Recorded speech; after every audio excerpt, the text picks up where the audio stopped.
শাকিল, সোহেল ও তার বাহিনী ছোট দেবর রুবেলকে জামুরিপাড়া থেকে, ঠাকুরগাঁও শহরের জামুরিপাড়া থেকে তুলে এনে মারধর করে রাস্তায় ফেলে রাখে। আপনারা অবগত আছেন 23শে ফেব্রুয়ারি শহরের এসিল্যান্ড বস্তি এলাকায় জমি জমাকে কেন্দ্র করে আমরা পরিবারের সদস্যদের সাথে আদম আলীর পরিবারের সদস্যদের মধ্যে দ্বন্দ্ব বাধে।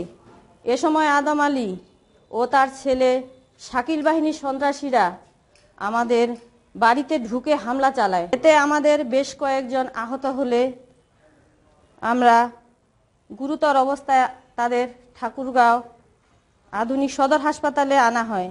সেখানে জরুরি বিভাগে চিকিৎসাধীন অবস্থায় শাকিল বাহিনীর সন্ত্রাসীরা রেজাল রাজুর উপর প্রকাশ্যে আবারও হামলা চালায়।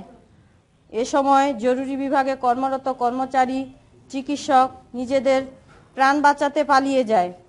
এছাড়া পরদিন আমরা আমার ছোট দেবর রুবেলকে সদরের জামুরিপাড়া থেকে সন্ত্রাসীরা তুলে এনে মারধর করে, মৃত ভেবে রাস্তায় ফেলে পালিয়ে যায়। পরে পুলিশ খবর পেয়ে তাকে উদ্ধার করে হাসপাতালে ভর্তি করেন। আরও অবগত করা হচ্ছে যে আমাদের ক্রয়কৃত জমি আমরা দীর্ঘদিন ধরে ভোগ দখল করে আসতেছি, যা নিয়ে আদালতে মামলা চলমান।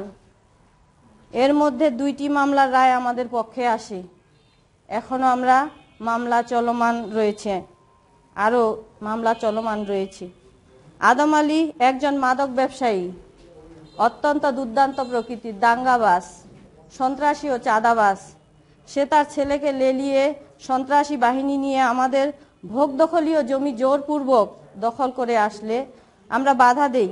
এ সময় তারা দেশীয় ধারালো অস্ত্র, লাঠিসোঁটা নিয়ে আমার পরিবারের লোকজনদের উপর হামলা চালায়। আমাদের পরিবারের বেশ কয়েকজন এখনও হাসপাতালে চিকিৎসাধীন। এছাড়া আদম আলীর ছোট ভাই সোহেল রাজনৈতিক প্রভাব খাটিয়ে এলাকায় ত্রাসের ও মাদকের রাজত্ব কায়েম করেছে। অথচ আদম আলীর সন্ত্রাসী বাহিনী আমাদের উপর হামলা চালিয়ে উল্টো মিথ্যা মামলা দিয়ে পুলিশি হয়রানি করছে। এ অবস্থায় আমাদের বসত ভিটায় প্রবেশ করতে গেলে প্রাণনাশের হুমকি হচ্ছে।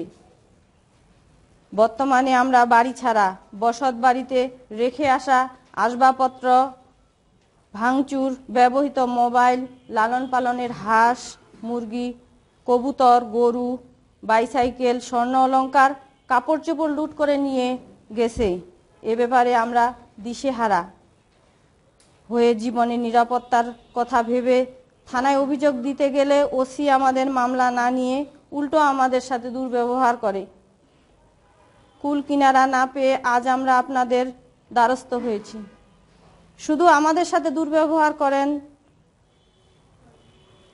শুধু আমাদের সাথে নয়, আদম আলী ওই এলাকার অনেকের জমি জোরপূর্বক দখল করে নিয়েছে। তাছাড়া আদম আলী ও তার সন্ত্রাসী পুত্র প্রশাসনের দেয়া এসিল্যান্ড বস্তি নামে পরিবর্তনের পায়তারা করে আদমনগর বানানোর চেষ্টা করছে, যা খোঁজ খবর নিলে উল্লেখিত সব তথ্য প্রকাশ পাবে। এমতো অবস্থায় আপনাদের কাছে আমার আকুল আবেদন, প্রকৃত ঘটনা উদ্ঘাটনপূর্বক জনসম্মুখে তুলে ধরার জন্য বিনীতভাবে অনুরোধ করছি।